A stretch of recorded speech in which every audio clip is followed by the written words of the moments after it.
it looks like it's actually happening. Skyrim 10th Anniversary Edition is coming out, and including all of the questions such as are those news good news, or how exactly the new Skyrim edition will work. This whole idea and subject holds a discussion. So, let's discuss. There is two things in this world that never change. First being Todd Howard talking about his chess sessions in the past.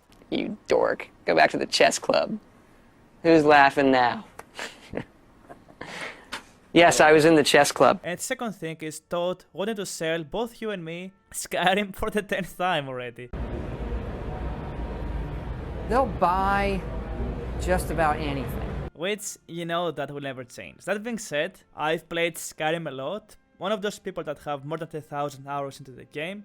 I haven't been playing Skyrim for the past 5 years because I've been busy doing other things, but that is about to change because of those news. If you haven't heard, Skyrim 10th Anniversary Edition, Special Edition is coming out, and we don't have a specific date, but it's gonna come out this year, more or less. First of all, I'm going to include both those who want to play Skyrim or buy the 10th Anniversary Edition for their PC, the Master Race by the way, and those who want to do it on their PlayStation console, that being PlayStation 4 and PlayStation 5. Those news are amazing for both of the categories of the people included, because what is going to happen essentially is that there will be a new release of Skyrim, aka Special Edition 2021, and of course you will have to buy the game, which I'm assuming, as I know Todd very well, he's going to drop the AAA title selling into us, so that's going to be somewhat expensive, I will assume. So what exactly do you get with this new Elder Scrolls Skyrim Anniversary Edition?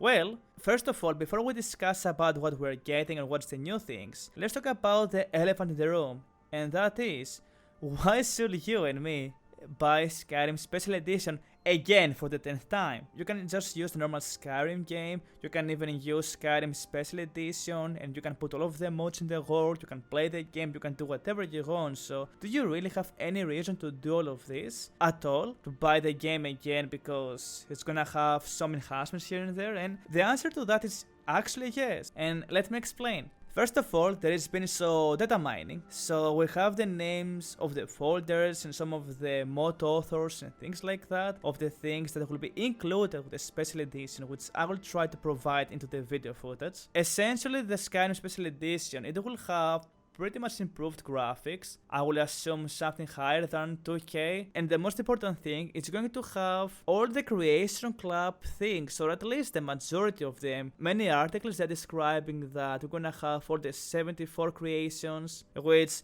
beforehand you needed to pay for every single one, which nobody did, including myself, because you can just download a mod pretty much. Why would I pay for a mod that gives you realistic needs when you can just download I need from Skyrim Nexus? Or why should I care about buying a fishing mod when I can just download it from the Nexus manager? So what you're getting with the 10th Anniversary Edition, first of all, we're getting all of those creations and mods, which is more than 74, which they're giving you over 500 plus features, such being quests, armor, items, dialogues, characters, houses, everything. And there's been some new things that we haven't seen in the Creation Club being added as well as we speak. So you're getting all of this value by buying the game for free, which is a great value that you're getting just for buying the game. So if you never cared about modding the game because you just want to play vanilla Skyrim, because I know many of you want to do that, I mean, this is great news. You're getting vanilla Skyrim and it's enhanced, it's better, it's pretty much Skyrim Plus in a way, and it's really good. Many of those Creation Club features, including fishing, as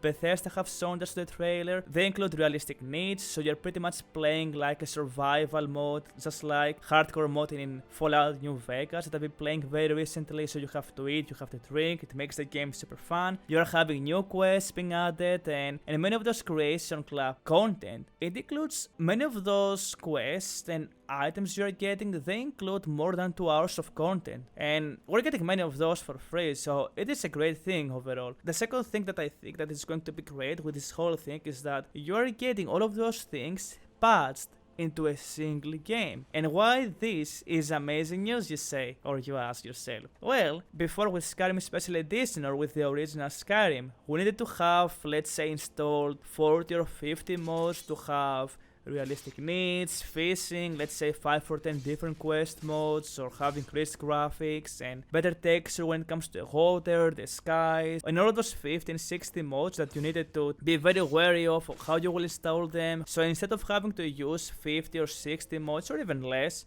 just to get all of those features, you are getting all of them patched into a single game.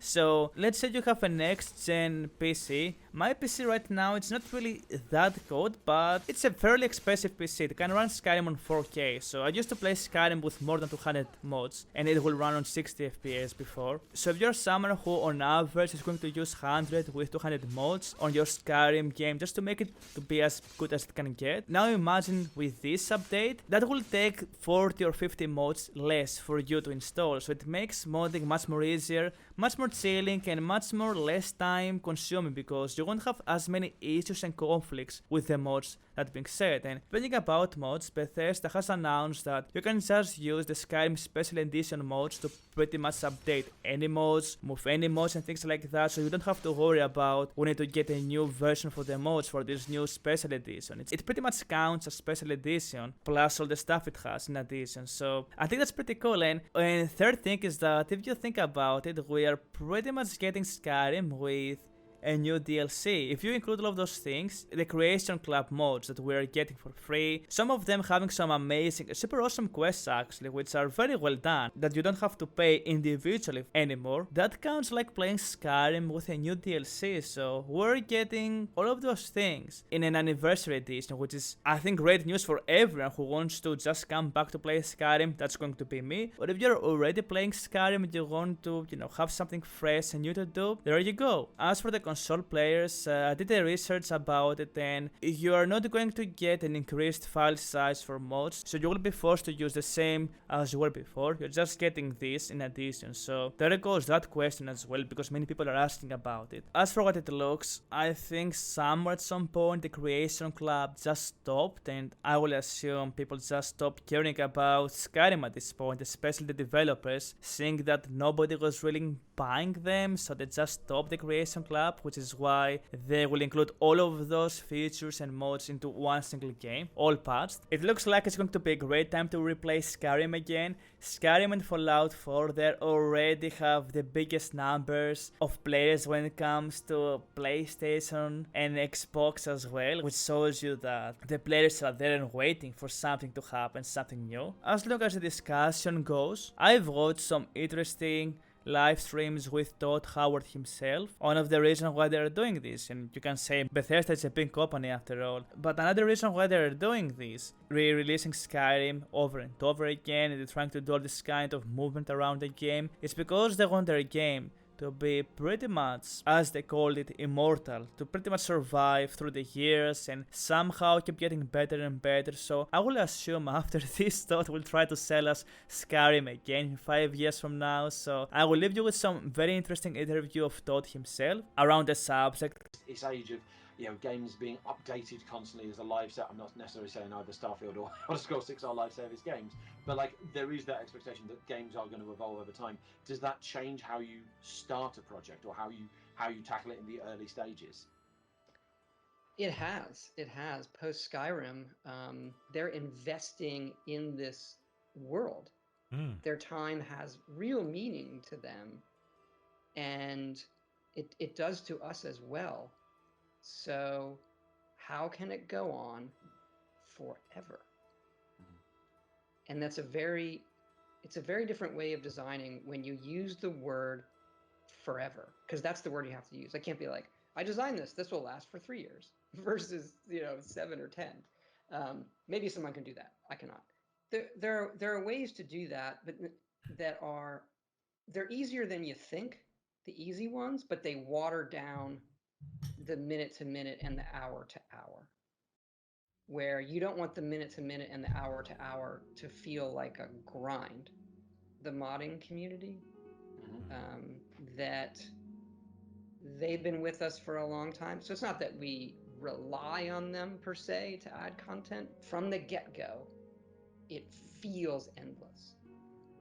And then it has systems that can systemically be doing content.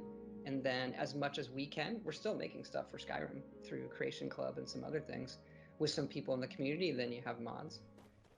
That being said, my good people, I cannot wait to play Skyrim again, to mod it, and all of those news are amazing for me. I haven't played Skyrim for a very long time. I will just go and rebuy Special Edition when it comes out, the 10th anniversary one. I am very sure we'll get more news regarding the game, so I will inform you in a few weeks or months about it. I will be making videos discussing different games from now on, because I don't want to have the same mistake happen to me twice, which is me playing or focusing into one single game and then trusting random people pretty much with my future, which means I will have to move on at some point. That's why I will be covering all sorts of games, news that I'm actually interested myself in. Will you buy Skyrim Special Edition, the 10th anniversary one? Will you play it? Are you excited about the news? Are you not as hyped about it? Then let me know down in the comment section. And you can like those videos, you can subscribe if you somehow made it to this part to support the channel. I always find very awesome the idea of making games or giving games plus content, which is something that many creators or many game companies, they never do at all. If you look at different games like Pokemon or even WoW when it comes to its classic community, and I could name a dozen more, it comes to community as a modding system to pretty much keep those games alive. Very few companies are doing the same thing as RuneScape does or Bethesda, where they're having the plus content